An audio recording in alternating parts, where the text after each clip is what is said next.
Welcome to the Atheist in Recovery podcast, where we talk about finding hope in recovery. And now your host, Dr. Adina Silvestri.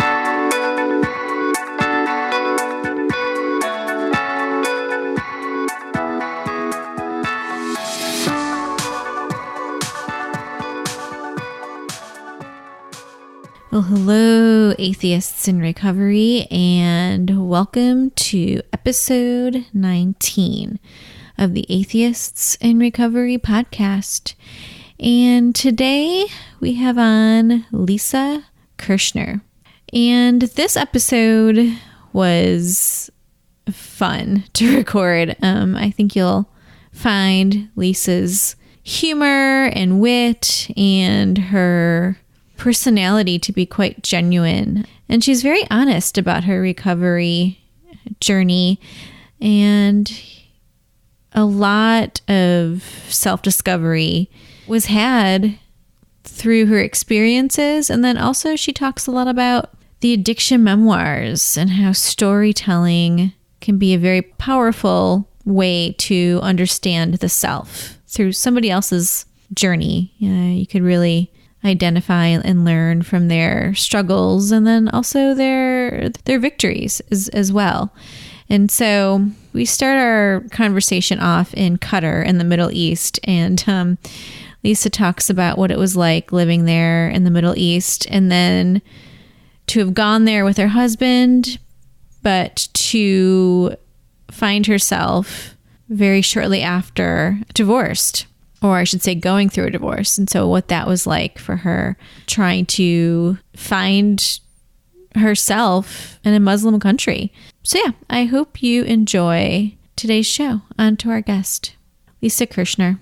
Lisa is the author of the critically acclaimed Hello American Lady Creature, What I Learned as a Woman in Qatar, Greenpoint Press, 2014. Her essays, interviews, and features have appeared in the Washington Post, Dame Magazine, and Salon, among numerous other outlets.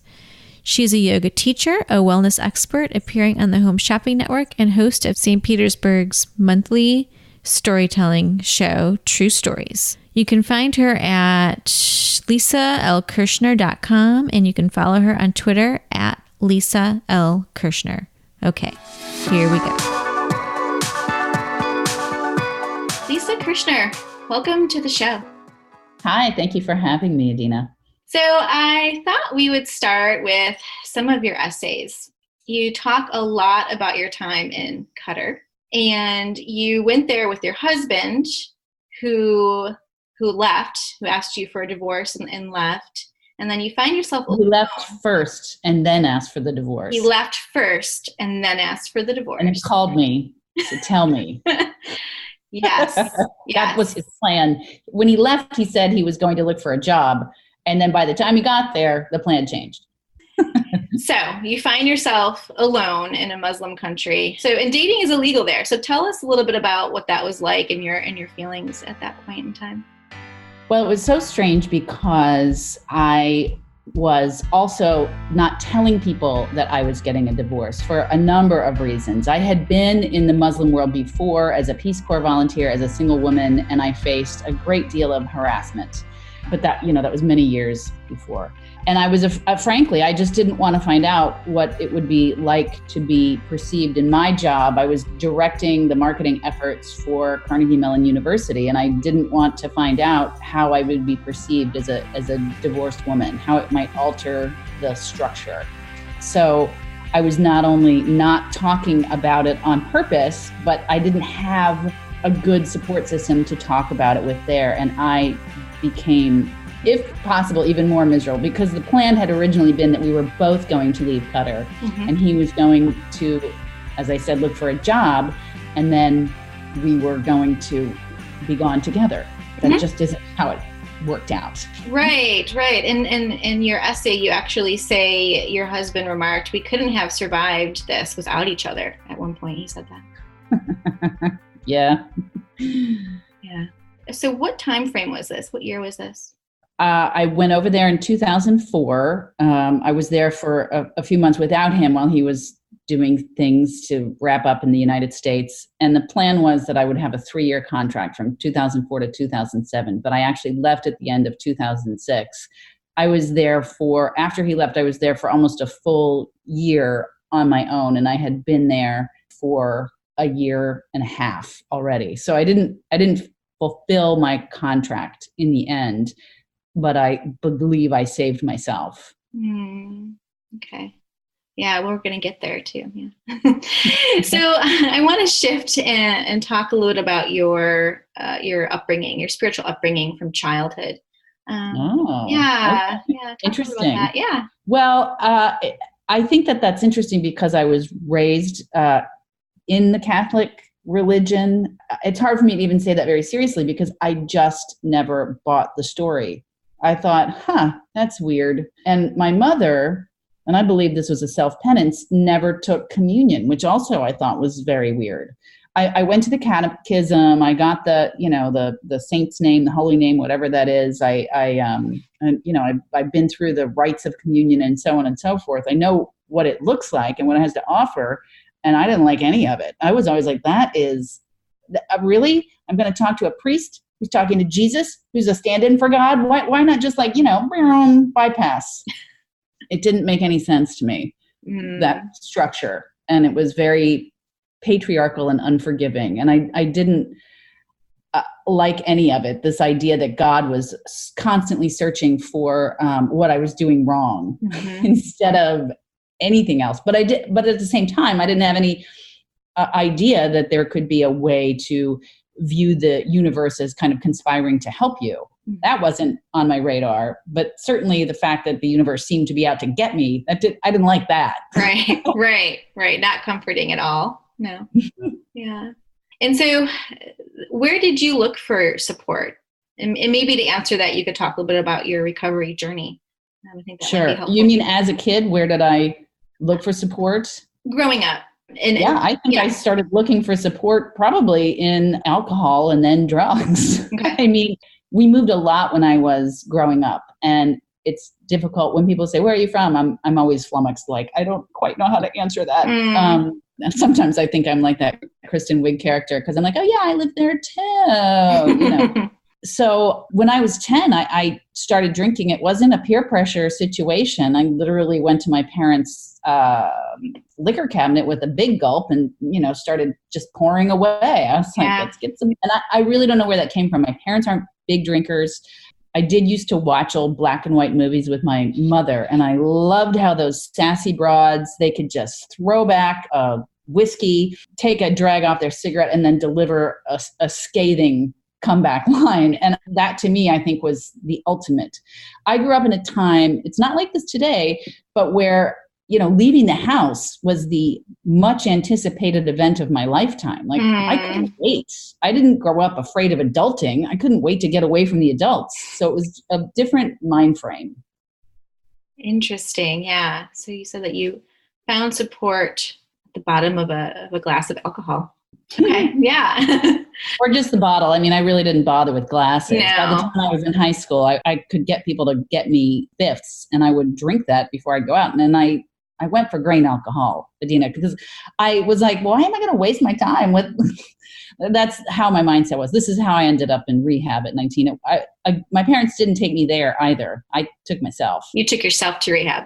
I sure did. Wow. I wasn't living at home.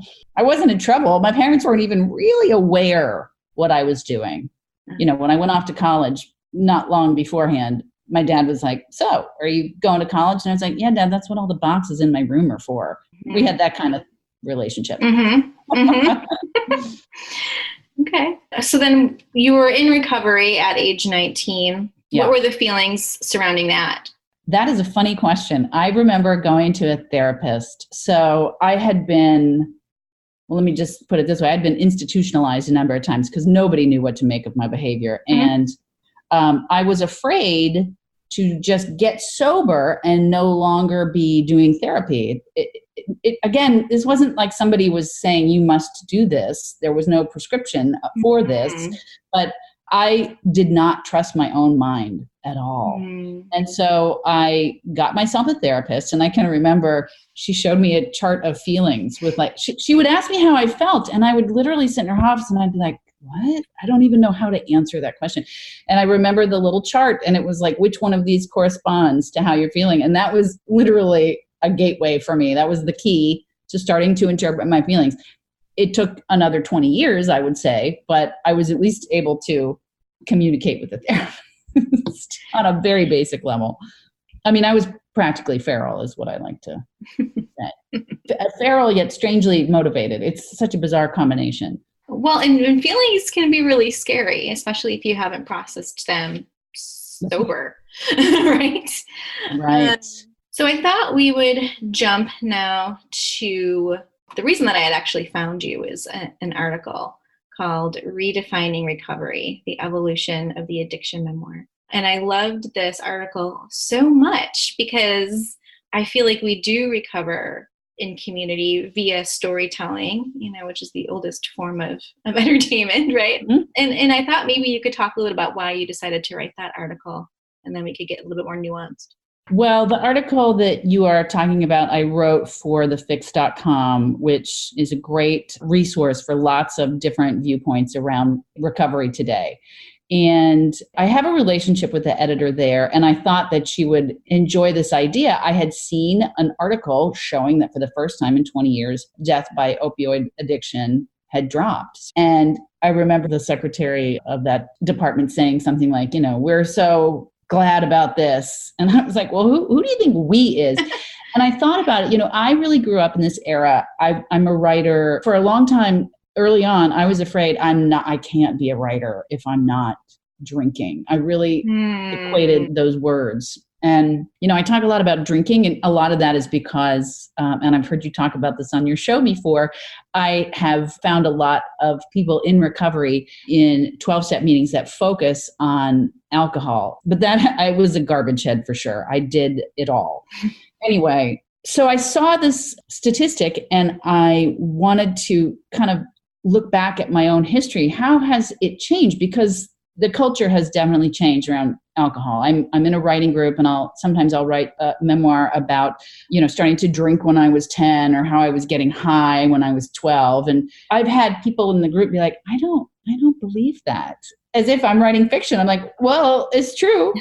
And I just think that the culture is very different. And some of it is these icons in film.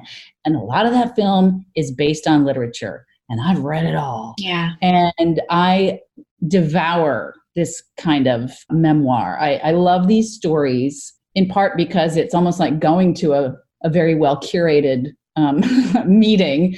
And I have long since recognized how much I get from that feeling of I relate to this other human because of the story they're telling. I also really believe that we learn from what other people do much more significantly than from being told what to do. And it's easier and less personal to look at the mistakes that another person makes and be able to digest and synthesize that information into your own mode of being, as opposed to being told, you're kind of harsh, but you can see it when somebody else does it. And the next time that you get a reaction from someone to your harshness, you might think to yourself, wow, maybe I was harsh.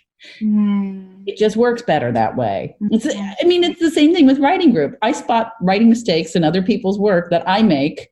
And then the next time I make it, I'm like, oh, wait, didn't I just tell, That's interesting. Yeah. My introduction to addiction recovery memoirs was with Mary Karr's book, Lit. And I loved it. I fell in love with this book, so much so that I've been afraid to read any others because I just don't think they're going to be as good, which I know is not true. As I said in the article, my list was not complete. Yeah, you did say that, but you quote one line from Mary Karr that I want to share with my audience. And you wrote, I haven't so much gone insane as awakened to the depth and breadth of my pre-existing insanity, a bone-deep sadness or a sense of having been a mistake. Wow. Wow. when you were writing that, what was coming up for you? Well, what I appreciate so much about Karr's work, and I was, I read The Liars Club long before that. I love her style and tone and sensibility as a writer.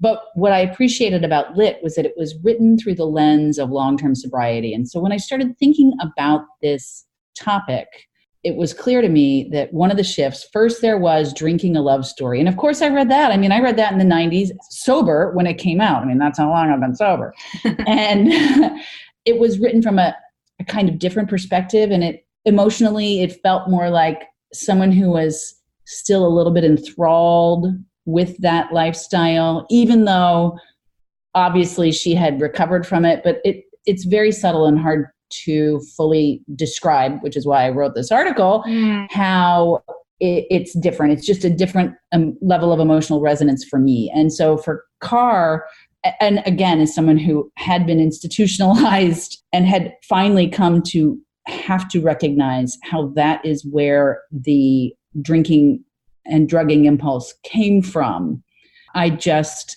felt that it was more manageable because someone else had experienced it and had survived it and gotten to the other side of it. That's, I think, the most important thing. That there's hope.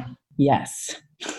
And not like a schlocky, and then, everything was fine. And that's another thing that I love about these books is that, it's never a straight shot. And when you read kind of short essays online, or even little tidbits that you might hear if you're in a recovery meeting, why you might get the idea that, well, I drank, I had some issues, but when I put the plug in the jug, everything got better. And now I have God in my life. And so it's all good. Thank you.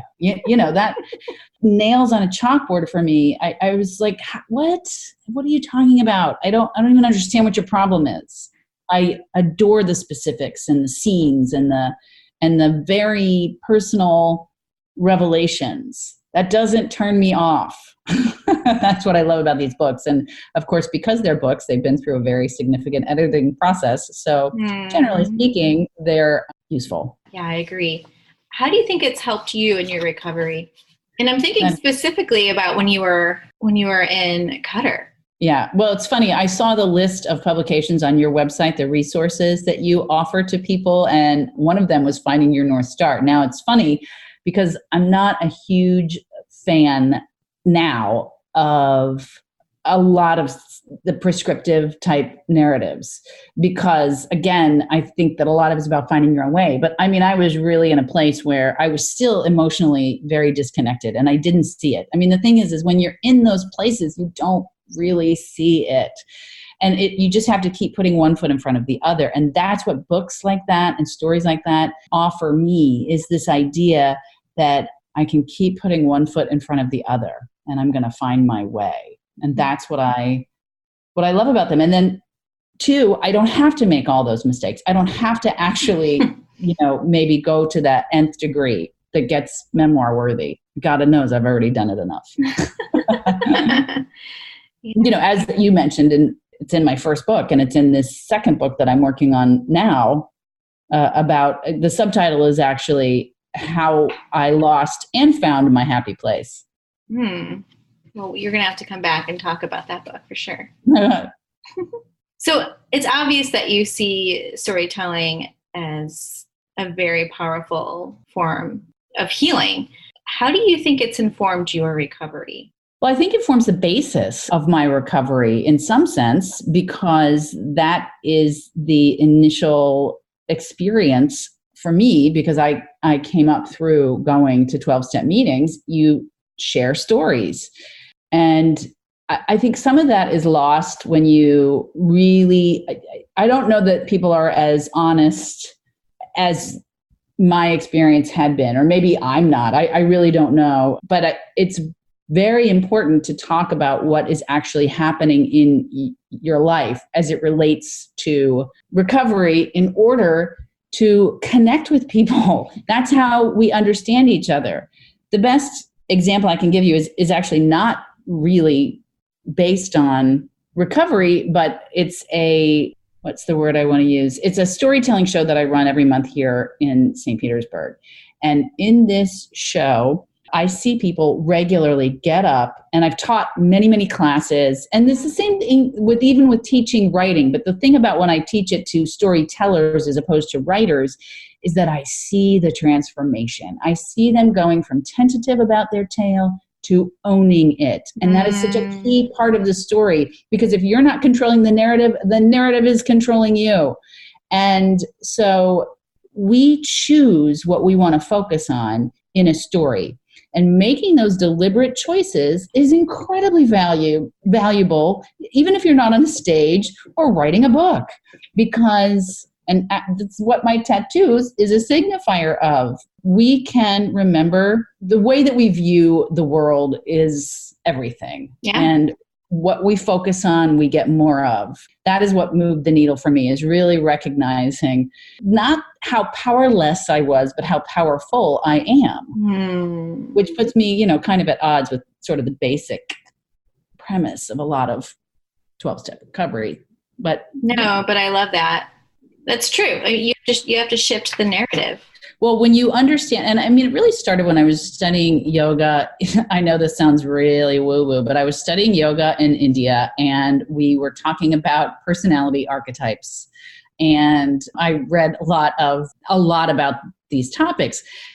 And when I began to see how things that happened to me as tropes, as opposed to personal, it really broadened my understanding of how I saw my place in the world. And I do think that, they call it humility in recovery meetings, the idea of your place in the world.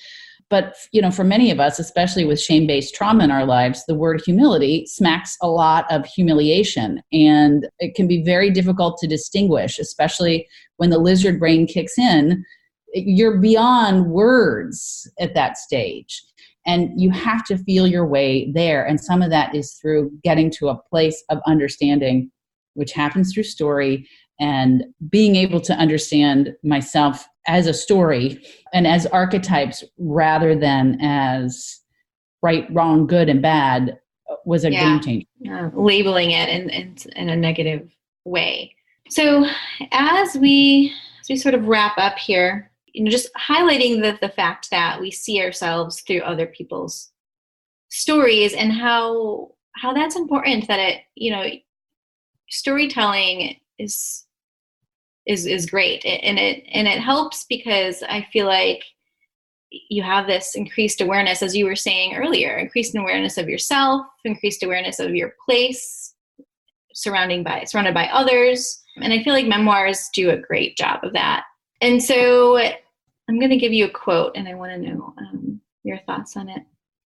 And be the change you want to see in the world. The famous Gandhi quote that I feel like is often called as misquoted, but isn't actually misquoted, but it is part of a larger quote.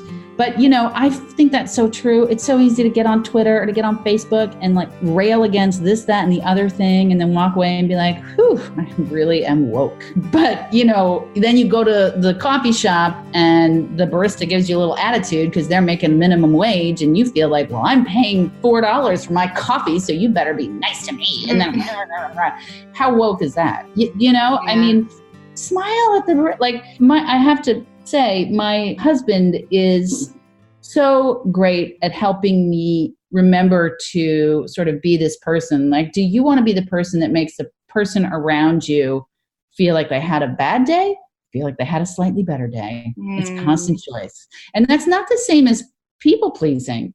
You can tell somebody no and not make them feel bad. Right. That's an art. And you can stand up, and this is part of owning your story, is standing up for yourself and what you believe in, standing in your truth, but you got to know it. You really have to know it in order to be able to be that person without kowtowing, without bulldozing. There is a middle way. Yeah. What would you recommend to individuals starting in the memoir addiction recovery space? What would be the first book you may recommend?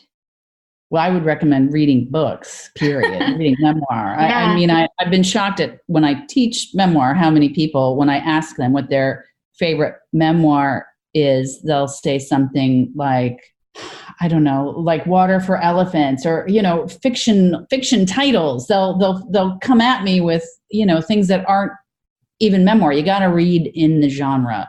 And it really helps to, I think, find stories that interest you. If you are interested in addiction recovery, it's just, Google and Amazon, honestly, such great resources. You put in a book title that you like, and it'll show you similar titles. I think for too long, we've tried to curate the list of, this is an important book, or that's an important book.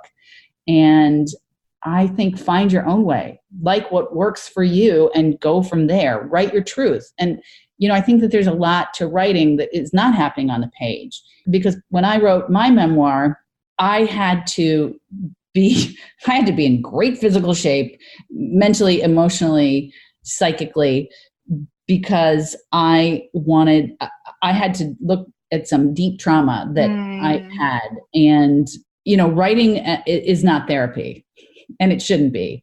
And that's not the point of putting words on paper. It's very difficult to actually write. I think memoir is the most challenging genre. I started as a journalist. I have a degree in journalism, and then I wrote fiction. So it surprised me as much as anybody. I used to go by the byline LL Kirshner because I didn't want anybody to know what my gender was. When I wrote a memoir, I felt like, well, I can't really hide behind that because it's going to be obvious. And I also wanted to write very specifically about what it was like being a woman in a Middle Eastern country going through a divorce, and specifically what I learned from that culture that informed that experience. And it was imperative, that gender was part of the story. So I had to find a way to stay healthy through that experience, not to relive it and be weeping every day. Although honestly, there was a lot of weeping. Yeah, sure. I think I've gotten a lot stronger and healthier thanks to the practices that I continued to seek out in order to stay in a more grounded place. And I think there are many more resources for that. So that was a long way of really not answering your question. But anybody can start with my book. I think it's a fantastic memoir, Hello, American Lady Creature, What I Learned as a Woman in Qatar. So looking back at your time in Qatar, are you happy that you went? Well, it's a very best of times, worst of times scenario. I am happy that I went because otherwise my marriage might have lasted quite a bit longer. And it's been a long road to realize I wasn't in a good marriage. I think that my ex-husband put a fork in something that, was dead. And I wouldn't have known that really until I met the man that I'm now married to, because now I really understand what it's like to be with a supportive partner. I grew up in such a toxic, dysfunctional environment, and not through fault of my parents. I've also come to recognize that my father has a Asperger's, and my mother was very emotionally immature.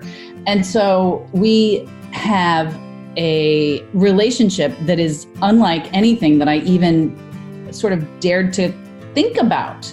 It took all the experiences that it took to get to this place. And a lot of it was, I did years of storytelling as an exercise to try to edit my book. I wasn't thinking like, oh, I'm going to be healing myself. And at a certain point, I started to think, boy, if I'm trying to get into the real Zen meditative, like letting go of all this, maybe I shouldn't be telling these stories. Maybe thinking about it is a problem, but that's not the case. It's not the case. No, it's not.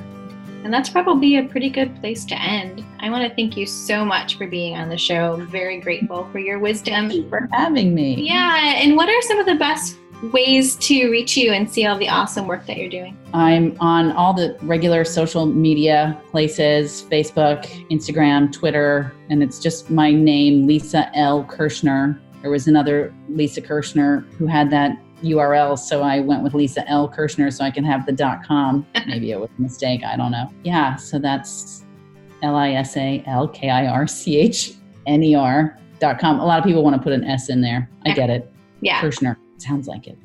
And we'll link to that in the show notes too for everyone. Yeah. Well, thanks again for being on, and hopefully we'll get to do this again soon.